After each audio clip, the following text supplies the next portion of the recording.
வணக்கம் நண்பர்களே. இப்போ ஒரு நல்ல ஒரு கதையை தான் சொல்ல போறேன். உங்களுக்கு இந்த கதை பிடிச்சதுன்னா ஒரே ஒரு ஹெல்ப் பண்ணுங்க, எனக்கு சப்போர்ட் பண்ணுங்க. ஒரு லைக் பண்ணிட்டு நீங்க வீடியோ பாருங்க. சரி, நான் இப்போ மறுபடியும் கதைக்குள்ளேயே போயிடுறேன். மல்கோத்ரா ஃபேமிலி அந்த டெல்லி மாநகரத்திலே மிகப்பெரிய ஃபேமிலி அது. அந்த ஃபேமிலியை சேர்ந்தவர் தான் ராஜ்நாத்ன்றவர். அவருக்கு திடீர்னு ஹார்ட் அட்டாக் வருது. அப்போ அவரு சுத்தி முத்தும் பார்க்குறாரு. அப்போ யாருமே இல்ல. யாரையாச்சும் கூப்பிட்டு நம்மளுக்கான மாத்திரையை எடுத்துக்கலாம் அப்படின்னு பார்க்குறாரு. ஆனா யாருமே இல்ல. அவரு ரூம பார்க்குறாரு. அவ்வளோ பெரிய ரூமு. ஏன்னா அவ்வளோ அவ்வளோ பெரிய வசதி படைத்தவர். ஆனா அவருக்கு ஒரு ஹெல்ப் பண்றது கூட அந்த நேரத்துல ஒரு யாரும் இல்ல. அவரும் சரி எப்படியாச்சும் தட்டு தடுமாறி போய் யாரையாச்சும் கூப்பிடலாம் அப்படின்னு பார்க்குறாரு. ஏன்னா அவரால் பேசக்கூட முடியல. அந்த அளவுக்கு நெஞ்சு வலி வருது. சரின்னு தட்டு தடுமாறி அப்படியே மெதுவா போய் கூப்பிடலான்னு போறதுக்குள்ள அவரோட கால் தடுக்கி கீழே விழுந்துடுறாரு. விழுந்த இடத்துல அவர் இறந்து போயிடுறாரு. அதுக்கு காரணம் ஹார்ட் அட்டாக் வந்திருக்கு. அது அந்த நேரத்துல யாரும் கவனிக்க இல்லாதனால அப்ப இறந்து போயிடுறாரு. சரி அப்படின்ட்டு கொஞ்ச நேரம் கழிச்சு பார்த்தா அவங்க பையன் வர்றாரு. பையன் அவருக்கு ஜூஸ் கொடுக்கறதுக்காக வர்றாரு. அப்பதான் பாக்குறாரு அப்பா கீழே விழுந்து கிடந்து ரொம்ப அதிர்ச்சி ஆயிடுறாரு. ஏன்னா அந்த பையனுக்கு அவங்க அப்பாவை ரொம்ப ரொம்ப பிடிக்கும். அவங்க அப்பாவுக்கும் பையனை ரொம்ப பிடிக்கும். அந்த அளவுக்கு ரெண்டு பேருக்கும் ஒரு பாண்டிங் இருக்குது. இருந்தாலும் அந்த அப்பாவை பார்த்தோன்னே அவனால கண்ட்ரோலே பண்ண முடியல. என்ன செய்யறதுன்னு ஒன்றும் தெரியல. உடனே அவசரமா டாக்டருக்கு ஃபோன் பண்றான். உடனே டாக்டரும் அந்த இடத்துக்கு விரைஞ்சு வந்துடுறாரு. டாக்டர் பார்த்துட்டு இல்லைங்க, இவர் இறந்துட்டாரு அப்படின்னு. இவங்க மிகப்பெரிய ஃபேமிலின்றதுனால இந்த தகவல் எல்லாருக்கும் உடனே சொல்லணும்னு இவங்க குடும்ப லாயர் எல்லாருக்கும் தகவலை சொல்லிடுறாங்க. சொன்ன உடனே எல்லாரும் அந்த இடத்துக்கு வந்துடுறாங்க. வந்த உடனே சரி இப்போ இவரோட இறுதி காரியங்களை நல்லபடியா செய்யணும் அப்படின்ட்டு அந்த முயற்சியில இறங்குறாங்க. அப்போ இப்போ அதுக்கு முன்னால அவரை பத்தி கொஞ்சம் சொல்லணும்னாக்கா அவரை பத்தி நான் சொல்லிடுறேன். அவர் ஒரு மிகப்பெரிய பணக்கார குடும்பத்தை சேர்ந்தவர். அவருக்கு 4-5 கம்பெனி நல்லபடியா நடத்திட்டு இருக்கிறாரு, நல்லா நடத்துறாரு. ஆனா என்னன்னா அவங்க பையன் ஒரே பையன். அவனை ரொம்ப செல்லமா வளர்த்துறாரு. அவனுக்கு இந்த தொழில்ல எந்த இதுலயும் அவருக்கான பங்கெடுப்பை செய்ய வைக்கல. அவரோட மனைவியும் சின்ன வயசுலயே இறந்து போயிருந்ததுனால இந்த பையனை நல்லா ரொம்ப செல்லமா கொடுத்து வளர்த்துறாரு. சரி பையனை பார்க்கணுமே அப்படின்றதுக்காக 2ஆம் தரமா ஒரு கல்யாணமும் பண்ணிக்கிறாரு. அந்த கல்யாணம் பண்ண பொண்ணு வகையில ஒரு பொண்ணு குழந்தையும் இருக்குது. இப்படி இருக்கும்போது தான் சரி அவங்க அப்பா இறந்துடுறாரு. இறந்த உடனே என்னடா செய்யறது அப்படி இப்படின்னு சரின்னு அந்த காரியங்கள் எல்லாம் முடிக்கிறாங்க. அந்த காரியங்கள் எல்லாம் முடிச்ச பிறகு அடுத்தபடியா என்ன செய்யறாங்கன்னா அந்த சொத்தை யார் நிர்வாகம் பண்றது அப்படின்னு பார்க்கணும்னு உடனே லாயர் வர்றாரு. லாயர் இதெல்லாம் பார்த்துட்டாரு. பார்த்துட்டு இந்த மாதிரி உங்க அப்பா ஒரு உயில் எழுதி வச்சிருக்காரு. அந்த உயில்ல கௌரின்ற பொண்ணை நீ கல்யாணம் பண்ணிக்கிட்டா தான் உனக்கு அந்த சொத்தெல்லாம் சேரும் அப்படின்னு சொல்றாரு. உடனே கௌரி அது யாரு அப்படின்னு பார்க்கும்போது கௌரின்றது இவர்கிட்ட வேலை செய்யற ஒரு பொண்ணு தான். என்னடா வேலை செய்யற ஒரு பொண்ணுக்காக இந்த அளவுக்கு அவர் செஞ்சிருக்காரு அப்படின்னு பையனுக்கு ரொம்ப அதிர்ச்சி ஆயிருது. ஏன்னா நம்ம அப்பா நம்ம கிட்ட எவ்வளவு அன்பா இருந்தவர், நம்ம சொத்தை நம்ம பேர்ல எழுதாம ஒரு சாதாரண வேலைக்காரியோட பேர்ல எழுதி வச்சிருக்காரு அப்படின்னு இவனுக்கு கோபமா இருக்குது. நம்ம இதையும் பார்க்கணும். அவர் ஏன் வேலைக்காரியோட பேர்ல அவர் எழுதி வச்சுக்காருன்னா அந்த பொண்ணு இவருக்கு கூட இருந்து எல்லா காரியங்களும் கம்பெனி விஷயங்கள 4-5 கம்பெனி இருக்கிறதுனால இவர் ஒருத்தரால தனியா பார்க்க முடியல. ஆனா அந்த பொண்ணு கிட்ட அந்த பொறுப்பை ஒப்படைக்கும் போது நல்லா செய்யுது. இவருக்கு ஆச்சரியமா இருக்குது. பரவாயில்லையே, இந்த பொண்ணு இவ்வளோ திறமையான பொண்ணா இருக்குதா, இந்த பொண்ணு நம்ம குடும்பத்துக்கு வந்தா நம்ம குடும்பத்தோட சொத்து பத்து எல்லாத்தையும் காப்பாத்துறதுக்கு இதுதான் சரியா இருக்கும்னு அவர் மனசு ரீதியா நினைக்கிறாரு.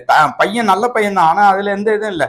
ஆனா அவர் என்னன்னா சின்ன வயசுலயே செல்லம் கொடுத்து வளர்த்ததுனால அவன் இந்த மாதிரி பொறுப்புகள்ல தலையிடாம இருக்கிறான். மற்றபடி எல்லா வகையிலும் நல்ல பையன் தான். இருந்தாலும் சொத்து காப்பாத்துதான் இந்த பொண்ணு நினைச்சாதான் முடியும். நம்ம இன்னொரு கல்யாணம் பண்ணிக்கிறாரு, அந்த பொண்ணு அவ்வளவு சரியில்லை, அவங்க பொண்ணு சரியில்லைன்றது இவர் மனசு ரீதியா நினைக்கிறாரு. அதனால இந்த சொத்தை முழுமையா நம்ம பையனுக்கு சென்றடையணும்னா இந்த பொண்ணை கல்யாணம் பண்ணாதான் முடியும்னு நினைக்கிறாரு. அதனால அந்த பொண்ணை இவனுக்கு கல்யாணம் பண்ணி வைக்கணும் அப்படின்றதுக்காக தான் இவர் இந்த மாதிரி சொத்து எழுதி வச்சிருக்காரு. ஆனா அது அந்த பையனுக்கு தெரியல. என்னடா இது, ஒரு வேலைக்காரிய கடைசியில நம்ம கல்யாணம் பண்ணி வைக்க நம்ம அப்பா இந்த மாதிரி செஞ்சுட்டாரு. ஆனா இப்ப இதுக்கு வேற வழி இருக்குதா அப்படின்னு லாயர்கிட்ட கேட்கும்போது லாயரே இல்ல, இதுக்கு வேற வழியே இல்லை, நீங்க அந்த பொண்ணை தான் கல்யாணம் பண்ணணும், ஏன்னா சொத்து அப்படிதான் இருக்குது, அப்படி இருந்தா தான் உங்க பேருக்கு வரும் அப்படின்னு சொல்றாரு. சரி இதுக்கு என்ன செய்யலாம் அப்படின்னு முடிவு பண்ணிட்டு சரி வேற வழி இல்லை அப்படின்றதுனால அந்த பொண்ணை கல்யாணம் பண்ணிக்கிறாரு. அதனால வேண்டாம் வெறுப்பா தான் அந்த பொண்ணை கல்யாணம் பண்றாரு. ஆனா இந்த சொத்து நம்மளை கல்யாணம் பண்ணினா தான் அவருக்கு போகுன்றது அந்த பொண்ணுக்கும் தெரியாது. அந்த பொண்ணு சரி பரவாயில்லையே, நம்ம ஓனரோட பையன் அவரே நம்ம கல்யாணம் பண்ணிக்க விரும்புறாருன்னு இவங்களும் ரொம்ப சந்தோஷமா தான் அதை ஏத்துக்கிறாங்க. ஆனா அவங்களுக்கு இந்த மாதிரி விஷயம் இருக்கிறது தெரியாது.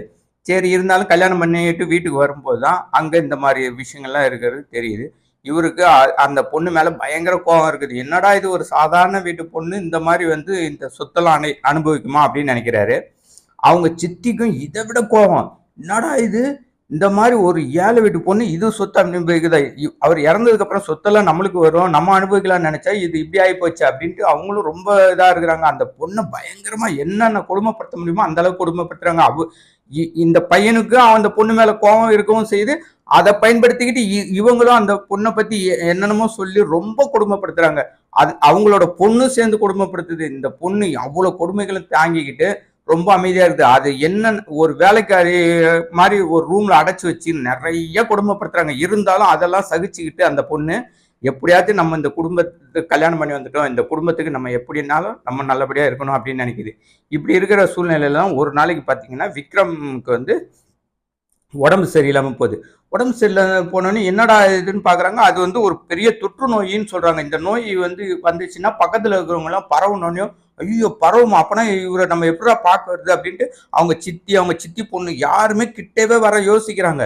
ஆனா அப்ப கூட அந்த கௌரி மட்டும் இவர் கூட இருந்து நல்லபடியா பாத்துக்குது. அவங்க அந்த பக்கம் போய் ஒரு மாதிரி பேச ஆரம்பிச்சிட்டாங்க. இல்ல இந்த நோய் வந்து இருந்தாக்கா டாக்டரும் சொல்லிட்டாரு, இந்த நோய் ரொம்ப கடுமையான நோய்ங்க, இது இருக்கிறதுனால இவர் ரொம்ப நாள் வாழ்றது ரொம்ப கஷ்டம் தான் அப்படின்னு. இவங்க உடனே அப்போ இவர் இறந்ததுக்கு அப்புறம் இப்ப சொத்து எப்படி நம்ம கைக்கு வரணும்னா நம்ம என்னென்னலாம் செய்யணும் அப்படி இப்படின்ற மாதிரிலாம் பேச ஆரம்பிக்கிறாங்க. இந்த பேச ஆரம்பிக்கிற இது வந்து விக்ரம் காதலையும் லைட்டா பட ஆரம்பிச்சது. என்னடா இது நம்ம சித்தி இப்படி பேசுறாங்களே, நம்ம சித்தி எந்த அளவுக்கு இவங்க நம்மளை பார்த்துப்பாங்கன்னு நினைச்சோம், ஆனா இவங்களே இப்படி பேசுறாங்களேன்னு அவருக்கு மனசு ரொம்ப வருத்தமா இருக்குது. இருந்தாலும் சரின்ட்டு அவரால் ஒன்றும் பண்ண முடியல. ஆனா இந்த கௌரி எவ்வளோ பாடுபட்டு அவருக்கு என்னென்ன பார்க்க முடியுமோ பணிவிடையெல்லாம் பக்கத்துல இருந்து நோய் வந்து பரவும் நம்மளை தொற்றிக்கும் அப்படின்னா எப்படி தொற்றிக்கினாலும் பரவாயில்ல, நம்ம கணவரை எப்படியாவது காப்பாற்றணும்னு அவங்க ரொம்ப முழுமூச்சா இருந்து கொஞ்சம் கொஞ்சமா அவரை கொஞ்சம் கொஞ்சமா தேறி வர வைக்கிறாங்க. அவருக்கு அவங்களோட கவனிப்பிலேயே அவருக்கு கொஞ்சம் கொஞ்சமா நோய் வந்து சீராகி கொஞ்சம் கொஞ்சமா முன்னேறி வந்தோடனே அதுக்கப்புறம் தான் இவர் யோசிக்கிறாரு, சரி நம்ம சித்தி இந்த மாதிரிலாம் பண்ணாங்க, ஆனா இவ வந்து நம்ம ஒரு வேலைக்காரின்னு தான் நினைச்சோம், நம்ம உயிரை காப்பாத்துறதுக்காக எந்த அளவுக்கு போராடி நம்மள இந்த அளவுக்கு கொண்டு வந்திருக்காங்கன்னா பெரிய விஷயம் தான் அப்படின்ட்டு அவருக்கும் மனசு ரீதியா சரி இவளை நம்ம ஏத்துக்கணும் அப்படின்ட்டு வருது. நம்ம அப்பாவும் ஒரு நல்ல எண்ணத்தோட தான் இதை செஞ்சிருக்காருன்றது அப்பதான் அவருக்கு புரிய ஆரம்பிக்குது. ஏன்னா கம்பெனியோட எல்லா கணக்கு வழக்குகளையும் இவரை கவனிச்சுக்கிட்டே அவங்க அதை மெயின்டைன் பண்ணிக்கிட்டு இருக்கிறாங்க. அந்த அளவுக்கு அந்த கம்பெனியோட எல்லா விஷயங்களையும் அவங்க தெரிஞ்சு வச்சிருக்காங்க. அதை பார்த்த உடனே இவருக்கு சரி இனிமேல் நம்மளும் கொஞ்சம் பொறுப்பா இருந்து நம்ம கம்பெனியை நல்லா டெவலப் பண்ணணும், அதே போல இவளையும் விட்டுறக்கூடாது, இப்ப நம்மளுக்காக இந்த அளவுக்கு பண்ணியிருக்கா அப்படின்றத புரிஞ்சுக்கிட்டு அவரையும் ஏத்துக்கிறாரு, அவகிட்டையும் மன்னிப்பு கேட்கிறாரு. அவங்க சித்தியும் அவங்க தங்கச்சியும் உங்களுக்கு ஒரு குறிப்பிட்ட அமௌண்ட் கொடுக்குறேன், நீங்க வீட்டை விட்டு வெளியே போயிடுங்க, நீங்க தனியா இருந்து பாத்துக்கோங்க, சொத்துல உங்களுக்கு பங்கு கொடுக்கணுன்ற கூட அவசியம் இல்லை, இருந்தாலும் நான் கொடுக்குறேன், நீங்க இதை வச்சு இருந்துக்கோங்க, ஏன்னா நீங்க எனக்கு வேண்டாம், என் மனைவி எனக்கு போதும் அப்படின்ற முடிவுக்கு அவர் வர்றாரு. இந்த கதையிலேருந்து நீங்கள் என்ன புரிஞ்சுக்கிட்டீங்கன்றத உங்களை கமெண்ட்டாக சொன்னீங்கன்னா நல்லாயிருக்கும். இந்த கதை உங்களுக்கு பிடிச்சிருந்தா லைக் பண்ணுங்கள், மற்றவங்களுக்கும் உங்களுக்கு தெரிஞ்சவங்களுக்கு ஷேர் பண்ணுங்கள். நன்றி, வணக்கம்.